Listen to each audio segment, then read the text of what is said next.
Un doble partido de béisbol en el Comiskey Park fue el lugar escogido por los fanáticos para protestar contra la música rock, quemando en medio del terreno miles de discos en formato de LP o LP, long play, y provocando un forfeit en contra de los White Sox de Chicago en el segundo choque programado en su casa. The Disco Demolition Night es considerado uno de los actos racistas y homofóbicos más grandes de la historia de la música. La noche del jueves 12 de julio de 1979, con la presencia de más de 50,000 personas que se congregaron en el estadio Comiskey Park de Chicago, para un doble partido que enfrentaba a los anfitriones Chicago White Sox contra los Detroit Tigers, se registró el mayor disturbio de fanáticos en la historia del béisbol de las grandes ligas. Completamente lleno estaba el Comiskey Park de Chicago ese día.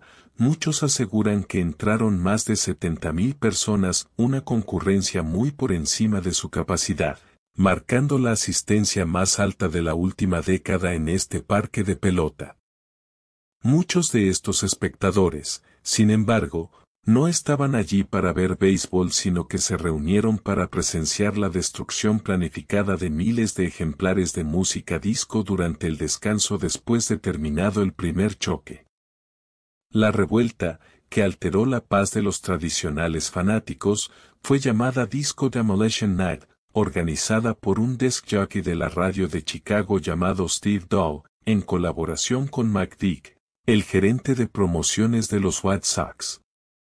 En las semanas previas al partido, Dahl invitó a sus oyentes a llevar al estadio los discos de este género musical que les gustaría ver destruidos. Como actividad promocional, para incrementar la asistencia, a los que llevaron discos se les cobró una entrada de 98 centavos, aproximadamente una cuarta parte del precio normal de la entrada. El acto también fue anunciado como Teen Night, por lo que muchos que no llevaron discos fueron admitidos con un descuento. Tan exitosa fue la convocatoria, que debido a las muchas personas que se presentaron con discos, se les negó la entrada a los poseedores de abonos de temporada y miles de personas fueron rechazadas a las puertas, aunque muchas esperaron fuera del estadio para estar cerca del acontecimiento. Muchos espectadores incluso se subieron a las puertas para entrar antes de que comenzara el partido. En total, se estima que unas 55,000 personas llenaron el estadio, mientras que otras 15,000 se quedaron en los alrededores de Comiskey Park. Otros 10,000 estaban atrapados por el tráfico en la autopista. Dentro del estadio la escena no tenía límites. Pancartas caseras con eslóganes como Disco Sucks, algo así como la música disco da asco, colgaban de los balcones superiores e inferiores, cosa que algunos observadores calificaron como obscenos. A medida que avanzaba el partido, grupos de fanáticos gritaban varios cantos antidisco. En la quinta entrada, cientos de discos habían sido lanzados al campo junto con fuegos artificiales y basura, muchos de ellos con el objetivo de impactar en los jugadores. El resultado del partido fue lo que menos importó. Apenas duró 38 horas, con registro oficial de asistencia de 47,795 personas. Los Tigres vencieron a los Medias Blancas 4-1 con gran labor monticular del novato zurdo Pat Underwood tirando 7.2 de entradas de 5 hits y una carrera. Perdió por los White Sox el novel Fred Howard. Salvó el partido el cerrador mexicano Aurelio López retirando a los 4 hombres que enfrentó con par de ponches. Los jardineros Jarry Morales, Champ Summers y Ron LaFleur pegaron 2 indiscutibles por los felinos de Sparky Anderson.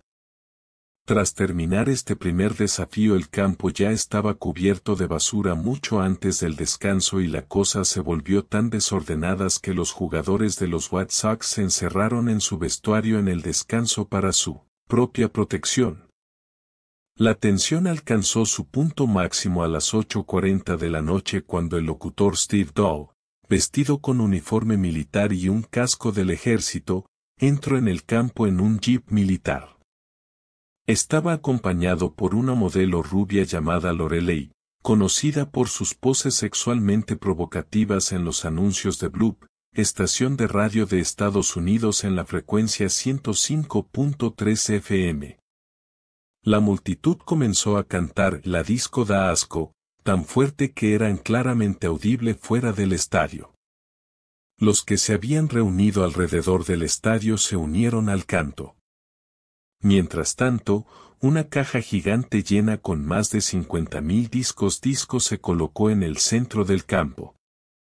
El clímax de la ceremonia llegó cuando Dal hizo estallar una hilera de grandes fuegos artificiales frente a la jaula de bateo, que fue seguida por la detonación de una bomba de fuegos artificiales que hizo explotar los discos y envió fragmentos de ellos por los aires. Pero la Disco Demolition Night no terminó del todo ahí. Cuando los discos explotaron, la multitud estalló, corriendo por el campo y provocando disturbios, un desorden mayúsculo dentro del terreno de juego. Se estima que 7.000 aficionados corrieron enloquecidos, encendiendo hogueras, lanzando petardos al público, destruyendo el césped y los propios discos. Muchos de los que no habían podido ingresar al estadio se estrellaron contra las puertas, mientras que otros se congregaron afuera. Los alborotadores destruyeron la jaula del bateador y el montículo del lanzador, provocando varios incendios menores. Otros prepararon en el medio del campo una gran hoguera alimentada por discos y bailaron alrededor del fuego. A las 9:08 de la noche la policía hizo acto de presencia en el campo de juego. La mayoría de los alborotadores corrieron a las gradas tan pronto como la vieron equipada con cascos antidisturbios y porras. En 5 minutos, la policía tenía la situación bajo control y había despejado el área. Sin embargo, poco después, el árbitro declaró el campo impracticable, cancelando el segundo juego y decretando forfeit a favor de los Tigres de Detroit, que pusieron su récord en 43-44, mientras los White Sox quedaban con 40-48. 3 semanas después de aquel deplorable espectáculo, los White Sox cayeron en mala racha que llevó a la cancelación del manager-jugador Don Cassenger. Con el récord del equipo en 46-60, Kissinger renunció el 2 de agosto de 1979 y regresó a su casa en Memphis al día siguiente.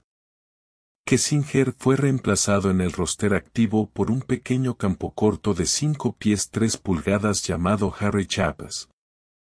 Mientras que el coach Tony La Russa fue ascendido de AAA a para dirigir el club y Kissinger regresó al equipo para jugar su último partido en las Grandes Ligas contra los Yankees de Nueva York el 29 de julio de 1979 en Comiskey Park. Los disturbios en el Comiskey Park provocaron 39 arrestos por conducta desordenada y más de media docena de lesiones reportadas. Pero la Disco Demolition Night, que había durado menos de media hora, se había convertido en una explosión escuchada por toda la industria discográfica y en todo el país. El dueño de los White Sox, que no esperaba a tantas personas, no contrató seguridad extra para esa noche. Había dado la orden de que todos los guardias de seguridad resguardaran las puertas para evitar que entraran más personas. En el campo no había un solo guardia. Los White Sox pidieron que se pospusiera, pero los Tigers se negaron. Se quejaron ante la liga, que declaró el forfeit a favor de los Detroit con marcador de 0-9 en contra de los de Chicago White Sox. Gracias por disfrutar el video hasta el final, no olvides suscribirte al canal y regalarnos un me gusta.